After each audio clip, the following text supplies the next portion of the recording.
What's up, everybody? It's your favorite highways, favorite nerd. Today we are looking at Toyworld Highway, or otherwise known as Freeway, I think was his G1 name. It was a throttle bot. And the car looks good. We got minimal paint, but it's done kind of classy. You know, the mirrors, and then the tail lights, and then the headlights. You throw on a couple repro labels on this puppy, and you're going to have a pretty good looking car. Rolls like a champ. It is different than the other ones that are kind of similar, you know, like this one being obviously the closest, but it is still considerably different. So let's talk about accessories. He has this gun. It pegs in here, right in there, and there's a little peg there, and pegs in. They did a great job with all of these cars with hiding their weapons and so forth, but there that is, single cast gun, some good line work, but not a lick of paint. We'll toss that aside, and we'll get to work on this transformation. So, what I like about these and hate about these at the same time is that they're really tightly packed, and the tolerances are very close. So it's almost hard to start. But what you want to do is not do what I just did, but let's see if we can't do that again. Well, anyway, 1 second, let me turn my phone off. But what you want to do is unpeg this from the back, and as you can see, it might pop off that ball joint, but you know, oh well. You can put it back on. That's the problem with ball joints, and the gift of ball joints, I suppose. But and then you kind of want to take this whole piece up. Like I said, the tolerances are really tight, so it may take some work to kind of untab this beast. As you can see, it is eating me alive. There we go. I tell you, I'm heavy-handed at times. Let's see.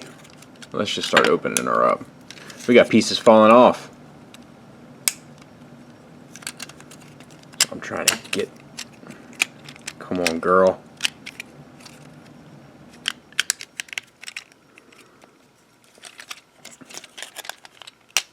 There we go. That was the piece I was trying to undo. Good grief. So that goes up on there like that. And then this folds down in there like that, I think. Pretty sure. Time will tell, I suppose. This swivels around, so maybe it goes up like that. We'll work the feet out. This piece fell off. This is a reoccurring issue, at least on mine. Not sure if individual results may vary, but it seems as though it should have been glued together, and it's not. So we'll work on the feet, bring them out, snap them in. It's almost like the Combiner Wars figures before the Combiner Wars figures. And then turn them that way, because you have to turn the waist, I believe. Yeah. And then you got to do these feet. So let's just get oriented. So we want to have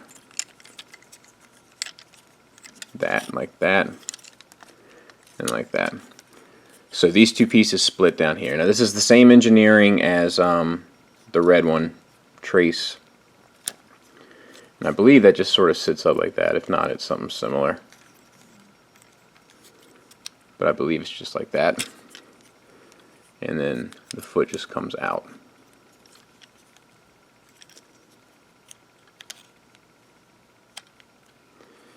And same on the other side. So did I have another piece fall off? That's the third piece that's fallen off. I wonder if that's my fault totally, which it very well could be, or if we've got a little bit of mold degradation in terms of the tolerances on those ball joints. You have to let me, if you guys haven't, let me know how yours are. So that's that. Get these arms out of the way. They'll just piss you off. Plug this back in. This is a piece that definitely shouldn't have come undone twice. So what you kind of got to do is, well, we'll get this head out. That's tucked up in there. Fold that up and then around. And then you got to bring these pieces out. And they, well, it just came off again, so I'll show you. They tab in right there to that piece, so you can see how it works.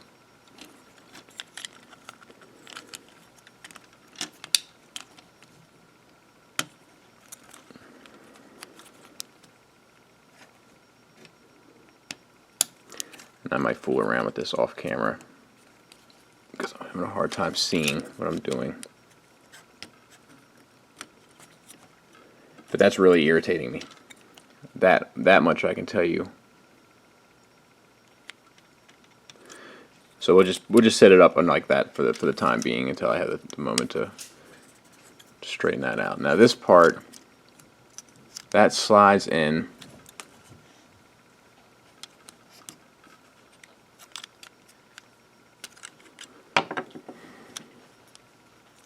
It's like it's working against you.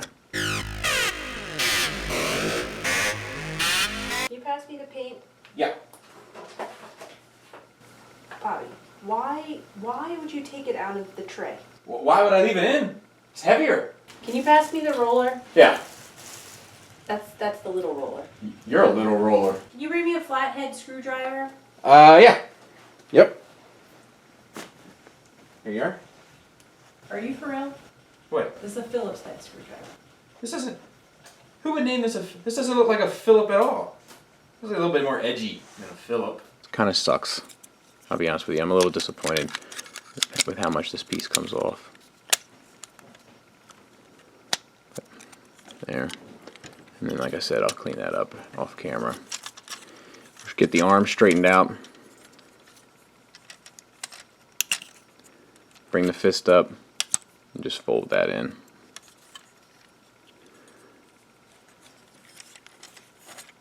Bring the fist up. Fold that in. Make sure that you got that extended.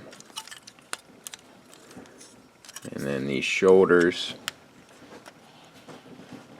I feel like they go up further, but I'll have to.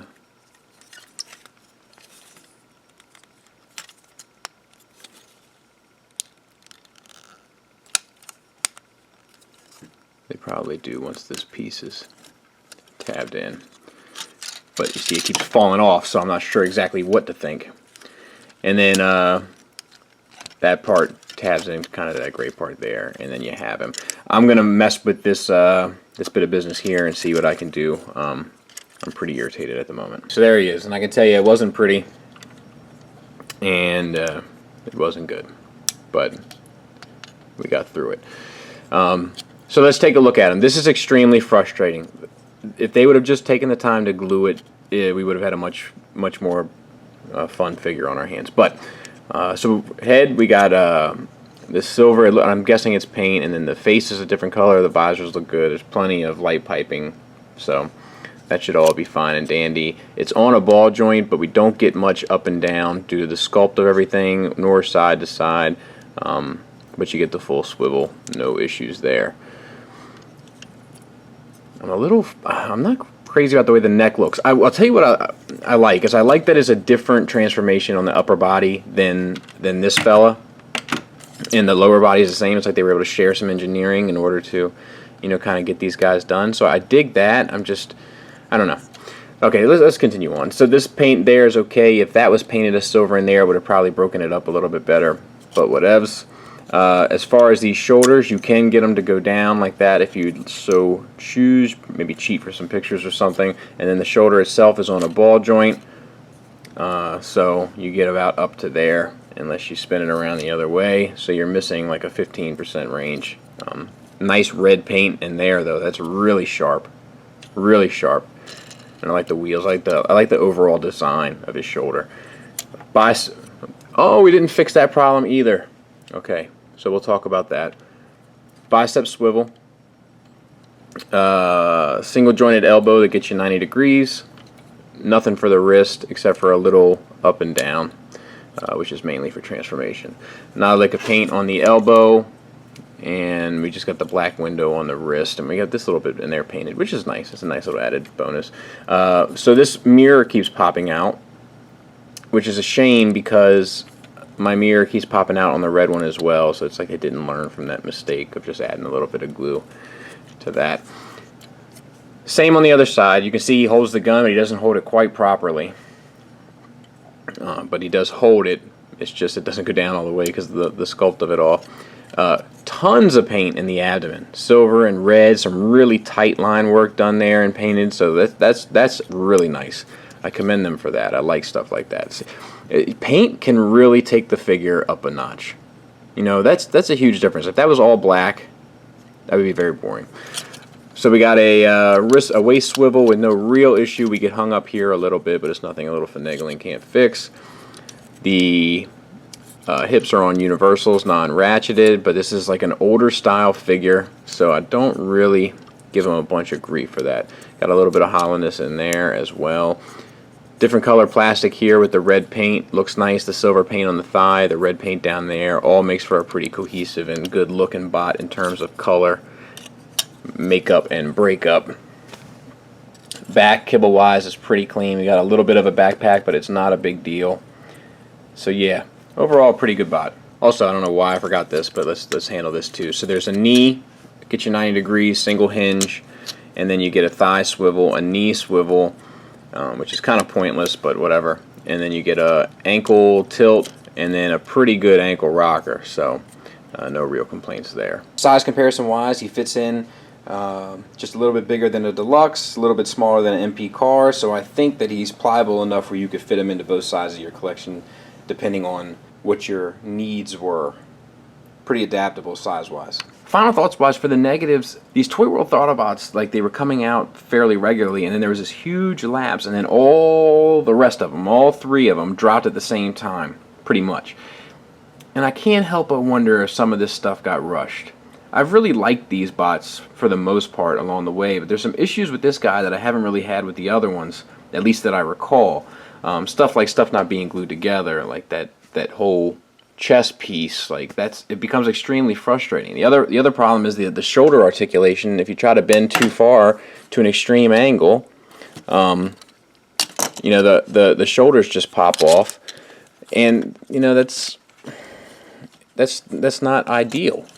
You know, and like if you look at the design where the ball socket is, you can almost tell it's going to go that way. You know, I'm not sure. I'm not sure what happened here. It's like,